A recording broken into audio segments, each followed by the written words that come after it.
മൾട്ടിവേഴ്സിനെ കുറിച്ച് എന്തൊക്കെ അറിയാം? മൾട്ടിവേഴ്സ് എന്ന് പറയുന്ന സത്യത്തിൽ ഉള്ളതാണ്. നമ്മൾ പലരും മൾട്ടിവേഴ്സിനെ പറ്റി ചിന്തിക്കുന്നത് അങ്ങനെ ഒരു സംഭവം ഇല്ല, ചിലപ്പോൾ നമ്മുടെ തോന്നലായിരിക്കും. അല്ല, കുറെ സിനിമകളിൽ ഒരു മൾട്ടിവേഴ്സ് ഉണ്ട്, അത് വേറൊരു ലോകം, വേറൊരു ഭൂമി, അവിടെ കുറച്ച് ആൾക്കാർ, അങ്ങനെ കുറേ സ്റ്റോറീസ് ഉണ്ട്. അതുപോലെ തന്നെ ഇപ്പം ചില സിനിമകൾ കണ്ടാൽ ലോകേഷ് കനകരാജ് യൂണിവേഴ്സ്, ആളുടെ ഒരു ഫാൻറ്റസിയിൽ അങ്ങനൊരു സ്ഥലം. അപ്പം അത് കൂടുതൽ ഇപ്പോൾ വരുന്നുണ്ട്. അപ്പം എന്താണ് ഈ മൾട്ടിവേഴ്സിന് പിന്നിൽ? ഇപ്പം നേഹ പറഞ്ഞ മൾട്ടിവേഴ്സ് ഉണ്ട് എന്ന് പറയുമ്പോൾ എന്താണ് ഈ മൾട്ടിവേഴ്സ്? അതെങ്ങനെയാണ് അത് ഉണ്ടെന്ന് പറയാൻ പറ്റുക? മൾട്ടിവേഴ്സ് എന്ന് പറയുമ്പോൾ ഇപ്പം ലോകേഷ് കനകരാജ് യൂണിവേഴ്സ് എന്ന് പറഞ്ഞതുപോലെ നമ്മുടെ ഇമാജിനേഷൻ എന്ന് പറഞ്ഞാൽ, ഈ ഇമാജിനേഷൻ എന്ന് വെച്ചാൽ എന്താണ്? നമ്മുടെ ഒരു ഊഹം, അല്ലെങ്കിൽ നമ്മളുടെ ഒരു തോട്ട്. ഞാൻ പറഞ്ഞുതരാം. നമ്മളെപ്പോഴും ഞാൻ, എൻ്റെ കൈ, എൻ്റെ കണ്ണ്, മൈ ഹാൻഡ്, മൈ ഫേസ് എന്നാണ് പറയുക. പക്ഷെ അപ്പൊ ഈ മീ ആരാണ്? അങ്ങനെ ഒരാൾ നമ്മുടെ ഉള്ളിലുണ്ട്. അതിനെയായിരിക്കാം ഒരു സോൾ എന്ന് പറയാം, അല്ല നമ്മുടെ ആ ഒരു എനർജി എന്ന് പറയാം, ആത്മാവ് എന്ന് പറയാം, വാട്ട് എവർ. അപ്പൊ ഇത് is connected to the universe.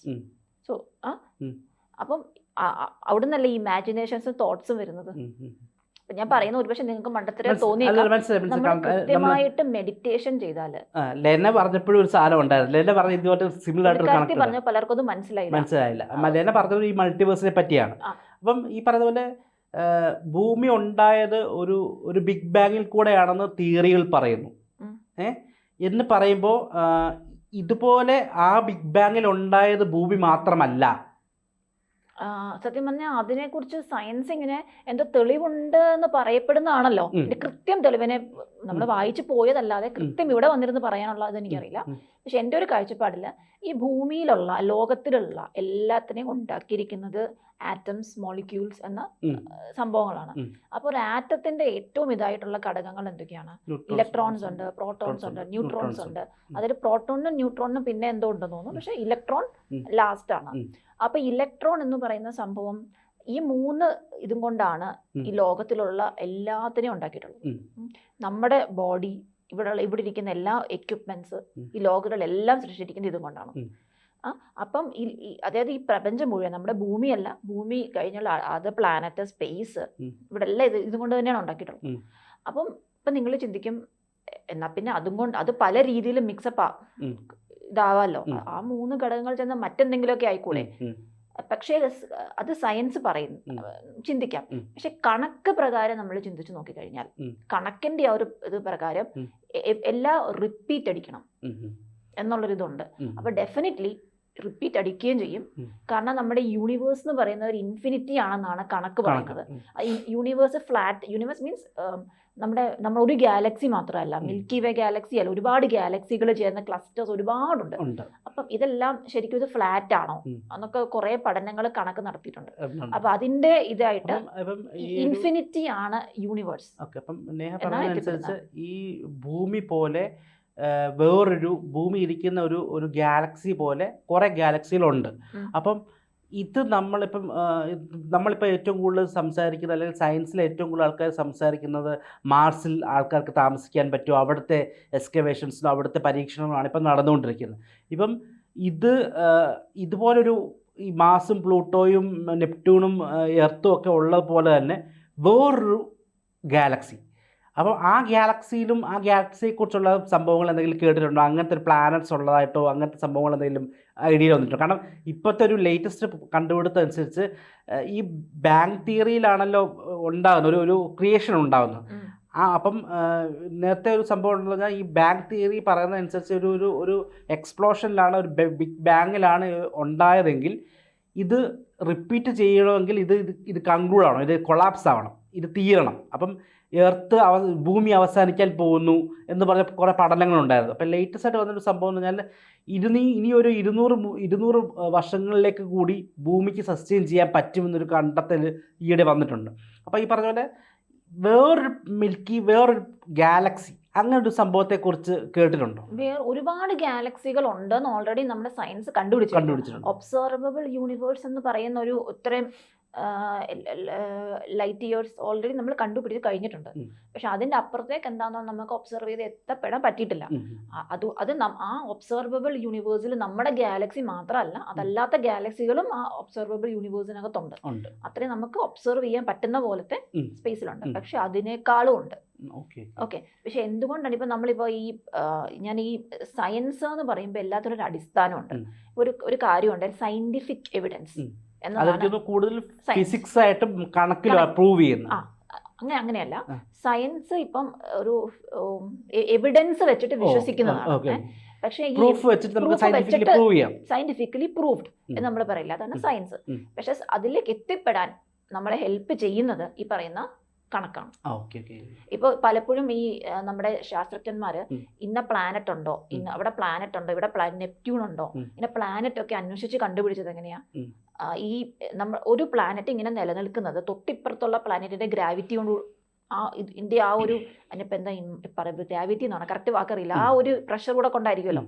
അപ്പൊ അങ്ങനെ അവര് കണക്ക് കൂട്ടലിലൂടെയാണ് സത്യത്തിൽ നെപ്റ്റ്യൂൺ എന്നൊരു പ്ലാനറ്റ് അവിടെ ഉണ്ടെന്നുള്ളത് അവര് കണക്ക് കൂട്ടി. അപ്പം ഇന്ന സ്ഥലത്ത് ഒരു പ്ലാനറ്റ് ഉണ്ടാകും, എന്നാൽ മാത്രമേ അതിന് ഇവിടെയുള്ള പ്ലാനറ്റ് ഇങ്ങനെ പോകുള്ളൂ എന്ന് കണക്ക് കൂട്ടിയപ്പോൾ അവിടെ അങ്ങോട്ടേക്ക് ടെലിസ്കോപ്പ് വെച്ചപ്പോൾ എന്താ അവിടെ പ്ലാനറ്റ് ഉണ്ടായിരുന്നു, അവിടെ ഒരു പ്ലാനറ്റിന്റെ സാധ്യതയുണ്ട്, പക്ഷെ ഉണ്ടായിരുന്നു. അങ്ങനെയാണ് നെപ്റ്റ്യൂൺ കണ്ടെത്തിയത്.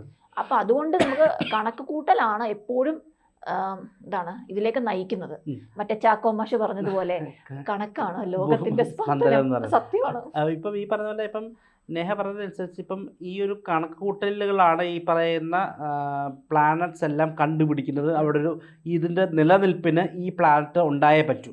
ഇപ്പം നമ്മുടെയൊക്കെ ഇപ്പം ഈ ജ്യോതിശാസ്ത്രപരമായിട്ട് പറയുകയാണെങ്കിലും എല്ലാത്തരം ഗ്രഹങ്ങളാണല്ലോ, പ്ലാനറ്റ്സിനെ വെച്ചിട്ടാണ് എല്ലാ ആസ്പദമാക്കി സംസാരിക്കുന്നത്. അത്ഭുതമല്ല, ഇത്രയും വർഷം മുന്നേ ഗ്രഹങ്ങളുണ്ടോ കണ്ടുപിടിച്ച ആൾക്കാർ. അപ്പം ഈ പറയുന്ന പോലെ ഈ വേറൊരു യൂണിവേഴ്സ് ഉണ്ടെങ്കിൽ അവിടെ ഇപ്പം ലേറ്റസ്റ്റ് എനിക്ക് തോന്നുന്നു ഒരു പ്ലാനറ്റോട് എന്തോ കണ്ടുപിടിച്ചിരുന്നല്ലോ, ഒരു ചെറിയ പ്ലാനറ്റോട് ഉണ്ടെന്ന് പറഞ്ഞിട്ട് സാധനം ഒരു റീഡിങ് വന്നിട്ടുണ്ടായിരുന്നു, ഒരു ആർട്ടിക്കിൾ വന്നിട്ടുണ്ടായിരുന്നു, പുതിയൊരു പ്ലാനറ്റോട് ഒരു സാധ്യത ഉണ്ടെന്ന് പറഞ്ഞിട്ട് സംഭവം വരുന്നുണ്ട്. ഈ മൾട്ടിവേഴ്സ് എന്ന് പറയുമ്പം ഈ പുതിയതായിട്ട് കണ്ടുപിടിക്കുന്ന ഒരു ഗാലക്സി അല്ലെങ്കിൽ ഒരു യൂണിവേഴ്സിനെയാണ് മൾട്ടിവേഴ്സ് എന്ന് പറയുന്നത്, അതോ ഭൂമി പോലെ വേറൊരു ലോകം, അതാണ് മൾട്ടിവേഴ്സ് ശരിക്കും ഉദ്ദേശിക്കുന്നത്? മനസ്സിലായില്ല. അതായത് ഇപ്പം ഭൂമിയിൽ നമ്മളെല്ലാം താമസിക്കുന്നു, നമ്മളെ ഇമാജിൻ ചെയ്യാണ് വേറൊരു സ്ഥലത്ത് ഇങ്ങനെ സംഭവിക്കാം, ഇങ്ങനെ കുറച്ച് ആൾക്കാരുണ്ടായിരിക്കാം. നമ്മളിപ്പോൾ പറയുന്നത് ഏലിയൻസ് അല്ല, വേറൊരു സ്ഥലത്ത് ഭൂമി, ചിലർ മൾട്ടിവേഴ്സ് ഭൂമി തന്നെയാണെന്ന്. ഞാനും അങ്ങനെയൊക്കെ ചിന്തിച്ചിട്ടുണ്ട് എന്താണെന്ന്. അപ്പം ഞാൻ അതിനെക്കുറിച്ച് കുറച്ച് ബുക്ക് വായിച്ചു, പിന്നെ കുറച്ച് യൂട്യൂബ് വീഡിയോസ് കണ്ടു. അപ്പോൾ അതൊക്കെ ഫുള്ള് കൺഫ്യൂഷനായി, കാരണം ആരും കൃത്യമായ ആൻസർ തരില്ല. പിന്നെ ഞാൻ അതിൻ്റെ പുറകെ നടന്ന് അതിൻ്റെ പുറകെ കിട്ടാവുന്ന ഇതൊക്കെ ശേഖരിച്ച് പഠിച്ച് ആളുകളുടെ ഒരുപാട്. അപ്പം എനിക്ക് അതിൽ നിന്നാണ് മനസ്സിലായത്, ഇത് മറ്റൊരു യൂണിവേഴ്സ് തന്നെയാണ്. ഓക്കെ. അപ്പം അവിടെ പക്ഷേ ഈ പറഞ്ഞ പോലെ ഒരു പക്ഷെ നമുക്ക് അവിടെ എത്തിപ്പെടാൻ പറ്റില്ല. അല്ലായിരിക്കും ചിലപ്പം നമുക്ക് അവിടെ ഒരു ജുബിനും അവിടെ ഒരു നെഹാറോസും ഇരുന്ന് സംസാരിക്കുന്നുണ്ടാവും. അത് നമുക്ക് പക്ഷെ അവിടെ അതാ കുറച്ച് വ്യത്യാസങ്ങൾ കാണാം. മനുഷ്യനായി നമ്മൾ കാണുന്ന ഇപ്പോഴത്തെ ഈ മനുഷ്യന് അവിടെ സസ്റ്റെയിൻ ചെയ്യാൻ പറ്റുമെന്ന് അറിയത്തില്ല. അതുകൊണ്ടായിരിക്കും ചിലപ്പോൾ നമ്മൾ അവിടെ ഒരു വേറൊരു ഗ്രഹത്തിൽ നിന്ന് വരുന്ന ആൾക്കാരെ ഏലിയൻ എന്ന് പറയുന്നുണ്ട്. അതുപോലെ മറ്റൊരു കാര്യം പറയാം, നമ്മൾ ഈ മെഡിറ്റേഷൻ ചെയ്യുമ്പോൾ പലപ്പോഴും നമുക്ക് തോന്നാറില്ലേ, നമുക്ക് ഇങ്ങനെ കണ്ണടിച്ച് വയ്ക്കുമ്പം നമുക്ക് എന്തൊക്കെയോ ഇത് കിട്ടുന്നു, കുറച്ച് അറിവുകൾ കിട്ടുന്നു എന്നൊക്കെ തോന്നി ഞാൻ ചെയ്യാറുണ്ട്. അതുപോലെ നമ്മൾ ഇടയ്ക്ക് ഇങ്ങനെ സ്വപ്നമല്ല ചില ഇത് ഞാൻ നേരത്തെ കണ്ടതാണ്, ഡെജാവു നടക്കാറില്ലേ. അതിങ്ങനെ പറയപ്പെടുന്നത് നമ്മൾ ഈ മൾട്ടിവേഴ്സ് വേറൊരു ഇതുള്ള അവിടുത്തെ നമ്മളോട് കോണ്ടാക്ട് ചെയ്യാൻ ശ്രമിക്കുന്നതാണ് എന്നുള്ളത് ഞാൻ എനിക്കറിയുമ്പോൾ ഞാൻ ജസ്റ്റ് ഗൂഗിളിൽ വായിച്ചതാണ്. പക്ഷെ സത്യമായി കൂടായികയില്ല. ബിക്കോസ് നമ്മൾ ഇവിടുത്തെ മനുഷ്യൻ എന്ന് വെച്ചാൽ 3 ഡയമെൻഷനലാണ്. അതിന്റെ കാരണം പറഞ്ഞുതരാം. 3 ഡയമെൻഷനൽ എന്ന് വെച്ചാൽ എന്താണ്? 3D. നമുക്കെല്ലാം 3D ആയിട്ടേ കാണുന്നുള്ളൂ. നമുക്ക് ഫ്യൂച്ചറോ പാസ്റ്റോ അല്ല, നമുക്ക് എപ്പോഴും ഫ്യൂച്ചർ ഇതിങ്ങനെ കണ്ടോണ്ടിരിക്കുക. പക്ഷെ ഒന്ന് ചിന്തിച്ചു നോക്കാം, നമ്മുടെ ഇവിടെ ഇപ്പൊ സമയം ഇതാണ്, അമേരിക്കയിലെ സമയം എന്താണ്? വ്യത്യാസമുണ്ട്. അപ്പം ആ ഒരു ഫ്യൂച്ചർ പാസ്റ്റിന് ഡിഫറൻസ് മനസ്സിലായി. അപ്പൊ ഈ യൂണിവേഴ്സ് മൊത്തത്തിൽ എന്തോരം ഡിഫറൻസ് കാണും? അവിടെ നിൽക്കുന്ന ചിലപ്പോൾ ഇത്ര കോടി വർഷങ്ങൾ മുന്നേ ആയിരിക്കും. ഇപ്പൊ നമ്മൾ സംസാരിച്ചിരിക്കുന്ന ഡിസംബർ 18-ാം തീയതി ആണെങ്കിൽ 19-ാം തീയതി ജീവിക്കുന്ന ഒരാൾ ലോകത്തിന് ഏതെങ്കിലും മൂലയ്ക്ക് കാണും. 100% ഉണ്ടാവും. അപ്പൊ ഇപ്പൊ ഈ ലോകം മൊത്തം എടുത്താല് 2024 ചിലപ്പം 4900 ജീവിക്കുന്നവരുണ്ടാവും. Just imagination. മനസ്സിലായി. ഈ പറഞ്ഞ പോലെ ഈ മൾട്ടിവേഴ്സ് എന്ന് പറയുന്നത് കണ്ടുപിടിക്കേണ്ട ഇപ്പം നേരത്തെ പറഞ്ഞ ഒരു സയൻറ്റിഫിക്കലി പ്രൂവൺ ആയ ഒരു നമുക്ക് കാണാൻ നമ്മളെപ്പോഴും ഉണ്ടല്ലോ, നമ്മൾ കണ്ട് കേട്ട് ഇത് കണ്ടിട്ടുണ്ട് എന്ന് പറയുമ്പോഴാണ് നമുക്ക് വിശ്വാസം, കണ്ണിന് നേരെ കാണുമ്പോൾ നമ്മൾ വിശ്വസിക്കുന്നത്. ഇത് പറയുന്ന പോലെ നേരത്തെ പറഞ്ഞ പോലെ വേറെ ആളുകൾ ജീവിക്കുന്ന ഒരു പ്ലാനറ്റ് ഉണ്ടാകുമായിരിക്കാം, പക്ഷേ അവർ നമ്മൾ ഉദ്ദേശിക്കുന്ന മനുഷ്യരെ പോലുള്ളവരായിരിക്കണം എന്നില്ല. അവിടെ സസ്റ്റെയിൻ ചെയ്യണമെങ്കിൽ വേറെ രീതിയിലായിരിക്കും അവിടുത്തെ റെസ്പിറേറ്ററി തിങ്സ് വർക്കൗട്ട് ആകുന്നത്. വേറൊരു രീതിയിലായിരിക്കാം, പക്ഷെ നമ്മളെ പോലെ തന്നെ ഉള്ളവരും കാണും. കാരണം കണക്കിന്റെ ആ ഒരു ഇത് വെച്ചിട്ട് റിപ്പീറ്റ് അടിച്ചേ പറ്റൂ. ഓക്കെ, അപ്പൊ ഇത് ഈ ഉണ്ടായതുപോലെ തന്നെ ചെറിയ വ്യത്യാസം ഒരു ജനറ്റിക്കൽ കണ്ടീഷൻസ് ഉള്ള ഒരു ആൾക്കാർ വേറെ സിറ്റുവേഷൻ ഉണ്ടായിരിക്കും. പോലത്തെ തന്നെ എൻവയൺമെന്റ് ഉള്ള ഒരു സ്ഥലം തീർച്ചയായിട്ടും യൂണിവേഴ്സിലുണ്ട്, ഉണ്ടാവും. അപ്പൊ അതിന്റെ എർത്തിനോട് സാമ്യമുള്ളതുണ്ടാകും, കുറച്ചുകൂടെ സാമ്യം ഇല്ലാത്തതുണ്ടാവും, അങ്ങനെ പല പല വേരിയേഷൻസ് ഉണ്ടാവും. പക്ഷെ ഇപ്പം ഈ പറയുന്ന പോലെ നമ്മളിപ്പം മനുഷ്യർ ഈ ലോകത്ത് ജീവിച്ച് പുതിയ പുതിയ ടെക്നോളജീസും സയൻസും ഇമ്പ്രൂവ് ആവുന്നു, അപ്ഡേറ്റഡായി വരുന്നു, അതനുസരിച്ച് പുതിയ പുതിയ കാര്യങ്ങൾ കണ്ടുപിടിക്കുന്നു. അപ്പം അങ്ങനെയാണെങ്കിൽ അങ്ങനൊരു ലോകമുണ്ടെന്ന്, അങ്ങനൊരു ആൾക്കാരുണ്ടെന്ന്, അവിടുത്തെ അപ്ഡേഷൻസ് അല്ലെ അവിടുത്തെ ആൾക്കാരുടെ തോട്ട് അനുസരിച്ച് അത് വെളിയിൽ വരണ്ടല്ലേ ഈസിലി. നമ്മളിപ്പം ഒരു 10 വർഷം അല്ലെ 100 വർഷം പിമ്പുള്ള സമയത്ത് നോക്കിക്കഴിഞ്ഞാൽ അപ്പോഴത്തെ സയൻസും അപ്ഡേഷൻസും അല്ലല്ലോ ആൾക്കാരും നമ്മളേക്ക് എത്തിക്കുന്നില്ലെന്നാണ്. അല്ല, ആ ആൾക്കാർ നമ്മളോടൊരു കമ്മ്യൂണിക്കേഷനോ അല്ലെങ്കിൽ ആൾക്കാരുണ്ടതോ ഒരുപക്ഷെ കമ്മ്യൂണിക്കേഷൻ അവർക്ക് പോസിബിൾ ആകുന്നുണ്ടാവില്ല. നമുക്ക് ഇവിടെ നോക്കിയാൽ നമ്മുടെ തന്നെ ഗാലക്സി, മിൽക്കി വേ ഗാലക്സി ഒരു അറ്റം കാണാൻ പറ്റത്തില്ല. അങ്ങോട്ടേക്ക് എത്തിപ്പെടാൻ ഇത്രയും വർഷങ്ങളാണ്. അപ്പൊ പിന്നെ അവർക്ക് ഇങ്ങോട്ടേക്കും അതേപോലെ തന്നെ ആയിരിക്കില്ലേ. മറ്റു നേരത്തെ പറഞ്ഞ പോലെ ഈ പറഞ്ഞ പോലെ ഒരു നേഹയും ഒരു ജുബിനും അപ്പുറത്ത് ഈ ഏതോ ഒരു ലോകത്തിരുന്ന് ചായ കുടിച്ചോണ്ടിരിക്കുകയായിരിക്കും. പറയാൻ പറ്റത്തില്ല. മൾട്ടിവേഴ്സ് ഈ പറഞ്ഞ പോലെ നമ്മൾ ഈ പറഞ്ഞ പോലെ ഒരു ഡിഫറെന്റ് കൺസെപ്റ്റ് ആണ് ഇത് ആക്ച്വലി. ഈ പറഞ്ഞ പോലെ ഒരു ഏതെങ്കിലും സയന്റിസ്റ്റ് സയന്റിഫിക്കലി പ്രൂവൺ ആകുന്നിടം വരെ ഇതൊരു മിത്തായിരിക്കാം അല്ലേ? 100%. കൂടുതൽ വാർത്തകളും വിശേഷങ്ങളും നിങ്ങളിലേക്ക് എത്താൻ ABC മലയാളം സബ്സ്ക്രൈബ് ചെയ്യുക, ബെൽ ബട്ടണും അമർത്തുക.